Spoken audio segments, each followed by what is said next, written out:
Brett, thank you so much for joining us on the sports editor. It's really good to chat to you about your career and what you've been up to lately. So thanks so much for your time. And I'd say you've had an interesting career to say, at the least. But I want to start with a nickname, the Bear. It's not because you got on the wrong side of the bed in the morning, was it? No, not quite. But anyway, Ryan, thanks. Nice to be here. As I did warn you up front, my cricket knowledge these days is very, very, very sparse, and it feels like a lifetime ago. So I'm going to have to ratchet my brain back a few years just to answer your question. Well, the Bear's an interesting story because it started at school. When I was at a small co-ed school before I went to Kingswood called Alexander Road, and every time we played against the big old grey high school, the biggest school in Port Elizabeth, I would come in roaring down at the grey boys, and the wicketkeeper guy called Grant Morgan, who's coach now. I think he coached the Scotland. He coached down in Natal, your area, and he obviously coached up in Northern Transvaal. But and he's been overseas recently. But Morg suddenly used to shout at the Bear because of that. Every time we played against Grey, they put this cage on the side of the field and they put raw meat up and down the side of the thing, and then they let me out. So that's where the Bear comes, and it stuck. So yeah, interesting little story that stuck through. Kepler, first time he heard it was Bear. So that's where it stuck. So it wasn't that's good. It was before I even got into the men's stuff. It was at school. Yeah. Sure. Okay. Well, obviously, that reputation stuck, so it's brilliant. Yeah, because we'll go along and we'll discuss it because it's obvious why you got that nickname. It's brilliant. Because your domestic career was very, very good. Best bowling figures of 8 for 36. But what sort of, or who motivated you to really just bowl as quick as you can? And was it sort of just something you wanted to do throughout your school career and your professional career? Yeah, I mean, I think if I look back, I was a wicketkeeper until under 15. So I actually kept for the under 15B side. Oh, wow. So, but I always had the ability to let the ball rip, but it normally went into the side nettings, so it didn't quite get to the other end. And then I think fast bowlers are born, they're not bred. They can, if it comes out fast, it comes out fast. You know what I'm saying? So, yeah, it's not something. It happened naturally. You fortunately I had that. It was my pro and my con. Let's just call it, is with that action that I had. So a very catapult action. So yeah, it wasn't something I thought I'm gonna bowl quick. It's just. I loved bowling quick, but it wasn't something that you had a mindset around bowling. It just happened that one day I was in the 15B side and suddenly I was sick and tired of watching my bowlers bowl. So I picked up the ball and got 7 for 16 in that game. Wow. And then that's when suddenly it all changed, and didn't change straight away. I played second team standard 8, and only in standard 9 did I play in the first team, and that was at a co-ed school. And then from there it suddenly went catapulted, where suddenly I was playing Nuffield week and then SS schools, and then before leaving school I was playing the men's side. So suddenly mine just jolted forward. Absolutely. It came mentally to me, something that I thought about as much. Sure, you definitely found your groove there, definitely. Because 233 first-class wickets in 60 matches. And although your career, I think it's fair to say, was a bit, short-lived. When you look back at the amount of wickets you've taken in the games, did you feel that was like a good return for you? I mean, I think it's when you say those sort of stats, it's not. I mean, I would like to. You want to average 3 per innings. You know what I'm saying? That's 2 per innings. Depending on the matches, depending on, what I'm saying. But we had brush and cut vessels down at George's, where Kepler used to cut the wicket very, very, very, very, very, very, very, very, very, very flat.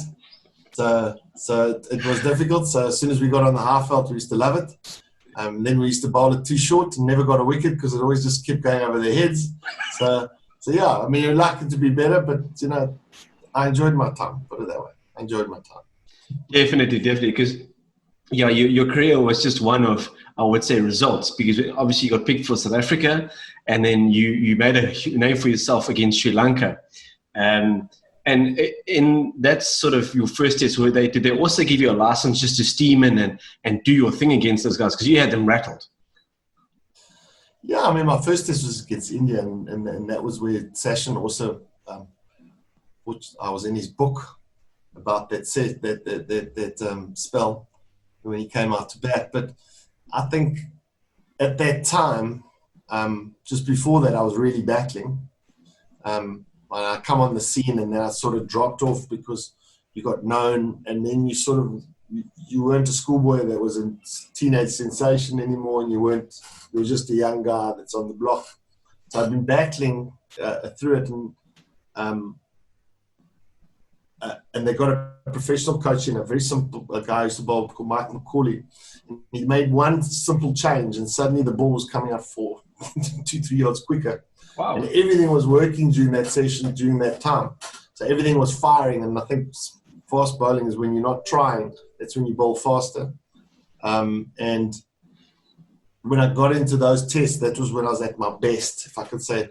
If you keep referring to a career, it was never a career. It was stop, start, stop, start, stop, start. Yeah. I'm saying it was from there on, it just, I spent more time on the physio table and bios and operating theatres after that. But yeah, it was Sri Lanka was a good trip. We're going to touch on your marks there. That's one thing, but it was a good trip. Yeah. We're going to touch on your injury a bit later, but Jan, talking specifically in that Sri Lanka series, 20 wickets against the country. I mean, that's brilliant. And it almost seems like it didn't matter what pitch you played on, you were just going to make it work. Did any condition ever bother you at all? What did they say? When you say when you don't think about it, when you're stupid, is when you don't understand what you're going to. I say when you don't think about it, then it's, yeah. I don't know what that saying is, but yeah, I mean, I think that I arrived in that tour, the living fear out of me put out by Kepler, who said to me before that tour, I got the phone call, says, "Listen, I've got you picked. Don't let me down. Put down the phone." Sure. So because I wasn't there, I actually was going. After that, I also had a little bit of an injury, and then I was coming back from a strain, and I wasn't a cert to get selected after the India. So getting there, and from the time we arrived there, I was fit, probably the fittest I've ever been. Kepler wanted to use me as his attack dog, so I knew I had my brief. We arrived at the first nets. When we had back-to-back nets with Sri Lanka, they were like this. And Kepler said to me, gave me a new ball, and he says, bounce it halfway down so that it goes over our nets straight into their bowlers, which we did, and everyone turned around and looked. Yes. So we set the tone straight up front. When we got there. So it was, everything worked for me. Everything was perfect in the build-up. We went to Durban. I was fit. As I said, we weren't thinking too much about what was down on the wicket. We were just thinking about winning. And yeah, it was it ended up a very successful trip and a historic trip at that. Yes. For the first time we won abroad. So it was a proud moment for me, yeah.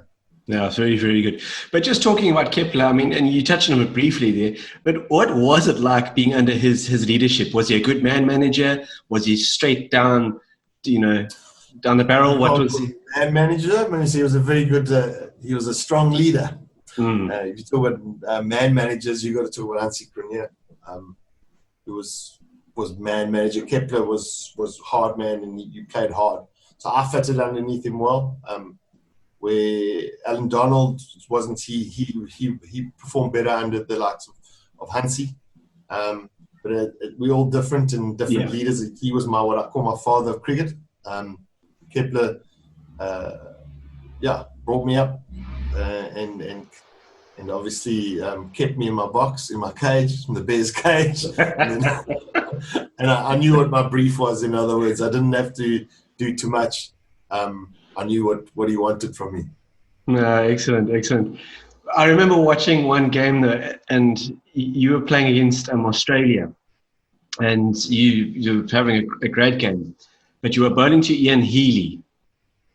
and I think there were 3 shots for Albert W. And they were dead stone. You know, unfortunately, our technology, we can look at it again. But how on earth did you? I don't know if you remember that game, but I don't know how you held your calmness there, because the one shot was it was.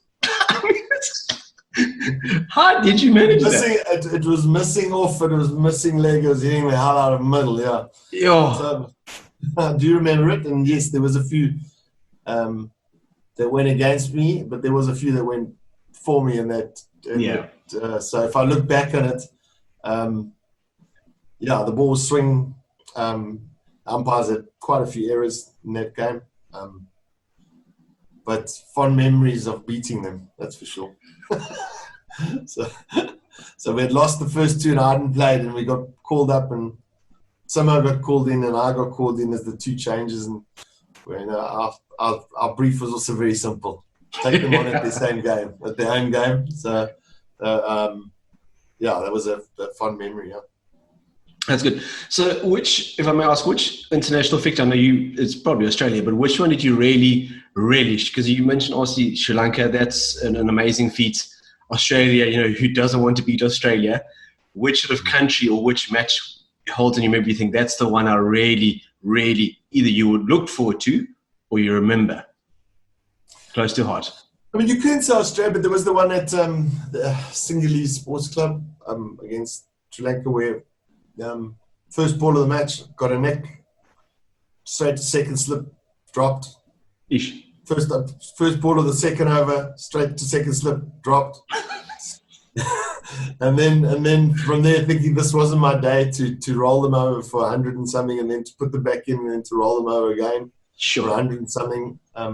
When we had scored over 400, I mean that's a really good memory. Remember the knocking the top of for my 5th wicket, for my first Fafa in that game was a good memory. Pitched on leg, top of off. I mean, I think when you're playing for your country as little as I did, and playing against, I think it's 7 out of 9 tests playing that. How many not tests at that time? You remember everyone. Yeah.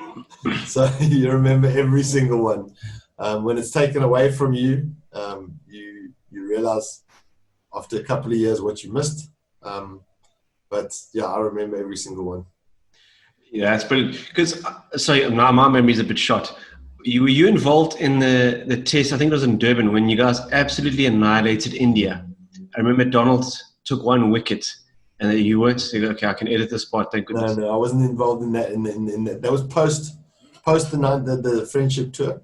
I was injured again. It was just I was due one. Spent one of my times injured again. Yes. Well, then, Brett, who helped you discover, how to swing the ball both ways, or was it just part of parcel with what you were doing? Did someone help you say, right, this is what you're going to do to make it work?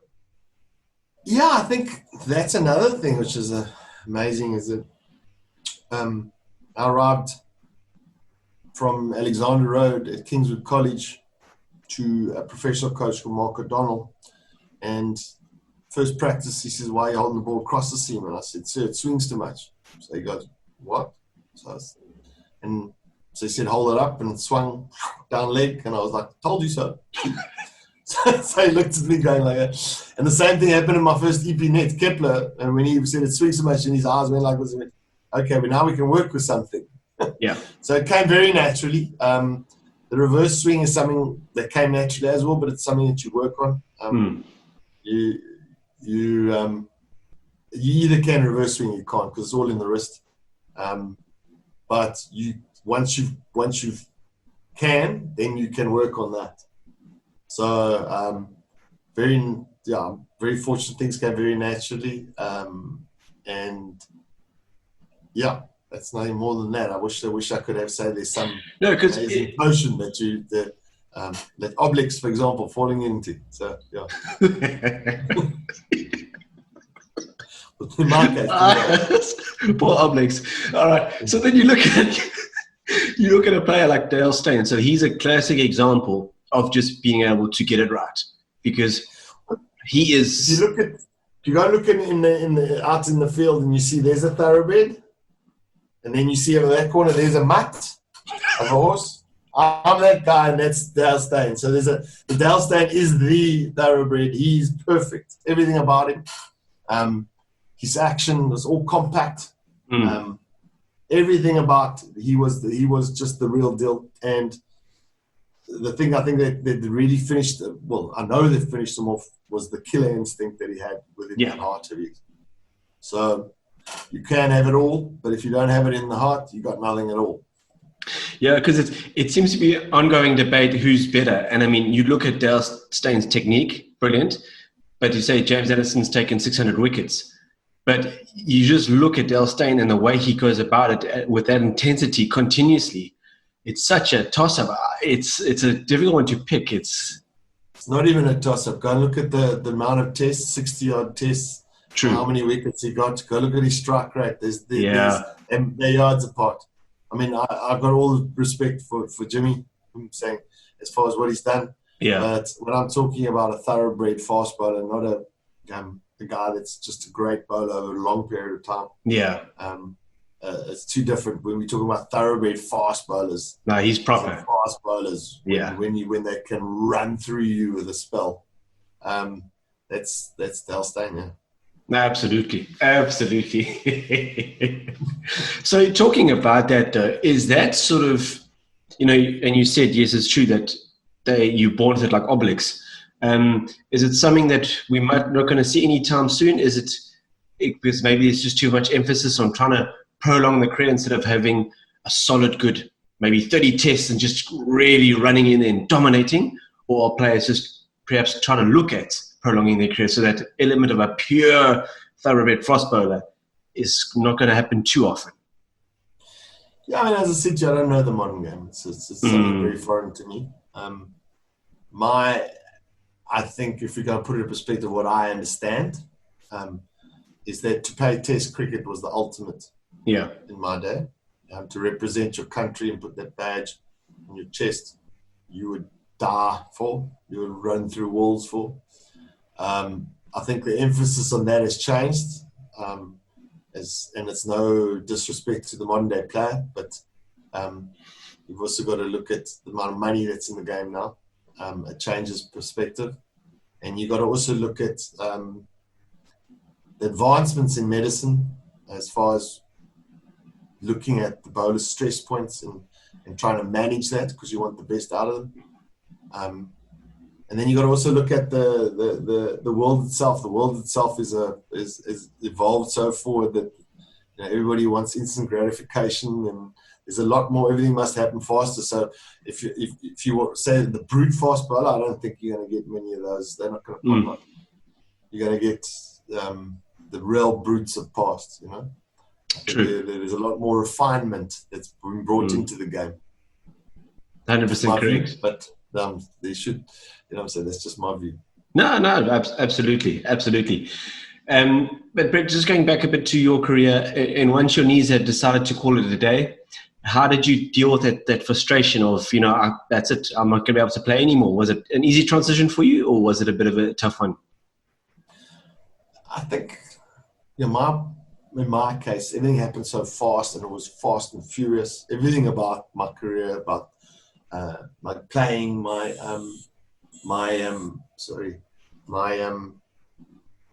whole being. So when it finished, it was surreal. It's still in that surreal moment. So much so that 2 or 3 years later, I was playing a social game, and one of the selectors from Transvaal came to me and said, "Listen, you're looking unbelievable. Do you want to have a go? Why don't you come down to Transvaal Nets?" There I went to Transvaal Nets. Now we want to select you. Play a club game on Friday. And I'm saying it was really only after that where I played that game and I broke down in that game. And I'll never forget the time when it was one, I don't know who it was, but I got this cover drive straight in my face like this. And I looked up at him and I went, first time in my career, I went, okay, now it's time. I can't say anything, do anything. That's me, I'm done. And that was when I realized it was over, and accepted it was over. And it was during that time that just after that I realized what was missing. I went to watch a friend of mine play up in Zim. Neil Johnson. And after the game, I got called into the change room. And sitting there listening to the banter and listening to their post-game celebrations and everyone pulling the pee out of each other. Then I realized the camaraderie that I'd missed, and it sort of was like a real, you could feel it, the real heartfelt moment of what it was. Just for me, it was not just about the performance or there, it was about the holistic, the whole thing, with the sport being a team game with a whole lot of your mates and you having a great time, So yeah, that's after that. And then I think years later you think about it and you think what could have been, what would have been, what if, you didn't do this, what if that, and then as you get older, and like me, I'm 10, 15 now, and I go, wow, okay, what did I do? Did I play cricket? What did I remember? So yeah. Anyway. That's excellent. That's so good. Neil Johnson of all people, my word, you got to choose your friends more carefully. But isn't he from your area? He's from Howick or something? Not Howick, or no? Howick. Is it Howick? Yeah. Did very well at Howick High. He's jolly good. Jolly good. Yeah. Actually, I mean, you look at his career, and he did jolly well. Especially I think it was the '99 World Cup. When the Zimbabwe beat South Africa, what was it then? Yeah. Well, he took us on. When I was watching that, and I mean that wasn't that the game where we got into because Zim beat us, we got into the semi-final and we drew it. We had to replay it and then we lost it. Against Australia with the run out with Alan Donald, I think that. Yeah. And Klusner, I think it was. Yeah. Very interesting. But I know you said you're not keeping up with the cricket tapping, which is fine. But you've heard of the day-night test matches where they put the lights on, they play with a pink ball. Your thoughts on that? Do you feel it's undervaluing cricket? Is it a good idea? Is it worth anything? All I know is that I'd love to have got that pink ball. It's about 6 o'clock when it's juicing up like that. Let me tell you. When those lights come on, it flies. Yeah. So, I mean, listen, as I said, the games, it's got to move forward. It's away from the traditionalists. To me, cricket's a game of chess. You know what I'm saying? But the game's got to evolve as the world evolves. I think Test cricket is still with Test cricket if you evolve to that. I mean, you think about the timeless test that they had. They tried that. They had to leave because the boat was leaving. Still didn't finish the game. So 10 days or something. So, all sort of evolution that happens. But I think the true essence of Test cricket might have been lost, but it's still at the moment still great to watch when you get two great sides playing against each other. No, that's true. It's very, very true. Yeah, because it's interesting to looking at what's happening in the Test world now. But they're building towards a winner. So it's interesting to see who tops it. But it's all good. But then talking about going a bit back to your bowling, sorry, just the question that came to my mind now. And we spoke about you swinging the ball and doing your thing there. Did you have a trick ball? Did you bowl a slower ball out of the back of the hand, or did you just steam it?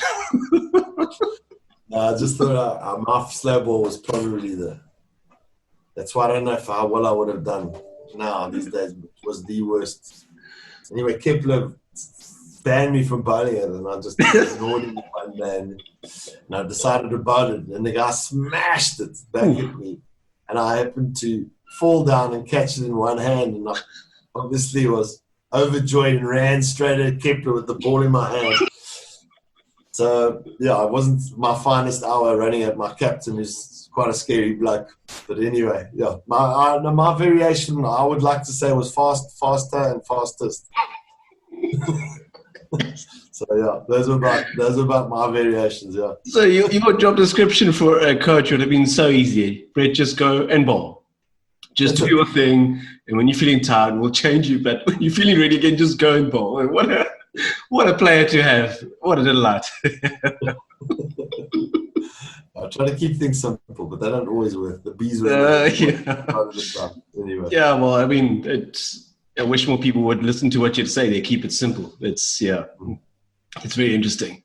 I think often, as coaches, they go along and you get a dynamic player.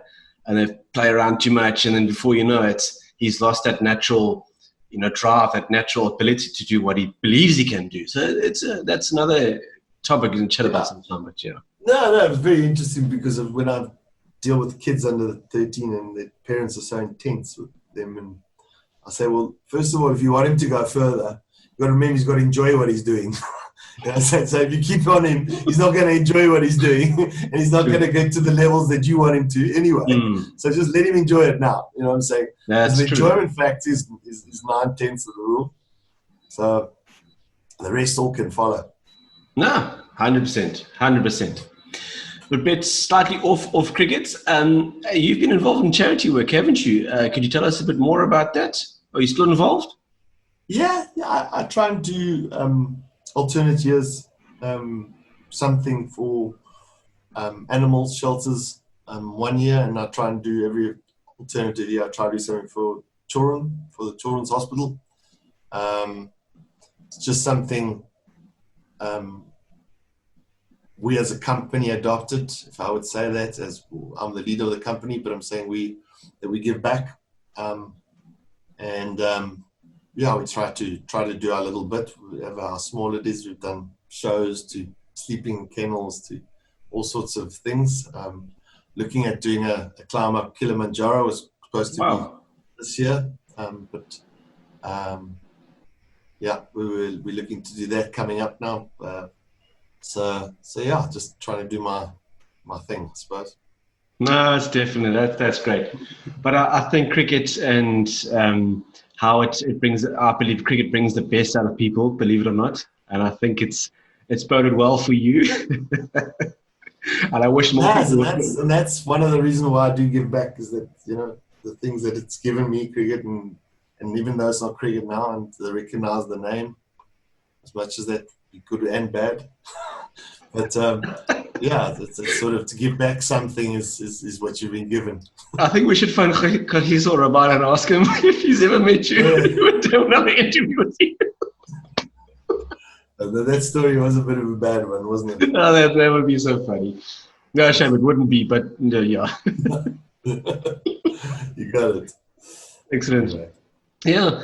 So, Brett, it's that's all I have from a questions point of view, but it's been an absolute delight to talk to you about your career and what's unfolded and how you see things. And I definitely see you see things in a positive light. It's absolutely amazing.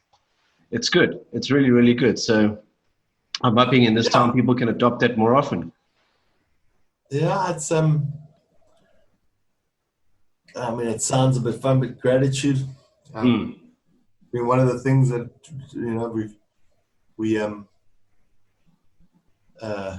so down on ourselves sometimes. The little things count, actually. So not to be spiritual or anything, to be it's just be grateful. Absolutely. Yeah, you don't know what that could lead to. So I agree with you flat out. Yeah. No, great. Thanks, Ron.